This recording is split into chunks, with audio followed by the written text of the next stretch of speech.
જા તેરા સત્યનાશ હો બચ્ચા હુટ. બાબા બાબા મારા જીવનમાં સમસ્યાઓ બહુ બધી, એનું સમાધાન આલો. એનું તો એક જ સમાધાન છે બેટા. ઉપર હોયથી આગળ 4 રસ્તા પડે, એના બાજુમાં છે એક મોટું ગાર્ડન. ગાર્ડનના વચ્ચોવચ છે એક લેબડો, અને લેબડાના નેચે જઈને ખોદ, ત્યાં મળશે તારું સમાધાન. ઉપર ફટાફટ સમાધાન લઈને હોય પાછો આય. બાબાજી કી જય હો. ધંધા ચાલતા નહીં, બૈરું ગોઠતું નહીં, તો શું બાબાના ધંધામાં ઘૂસ માર્યા ને કરવા દી? બાબા બગડ્યા, બાબા બગડ્યા. બાબાની જય હો. બાબા લેબડાની અછતથી સમાધાન તો ના મળ્યું, પણ બીડીનું બંડલ મળ્યું.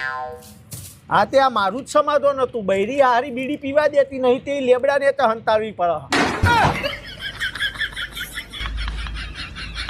હવે તારી સમસ્યાનું સમાધાન આલું. લગન થઈ ગયો હ ઓહ તાણ એ જ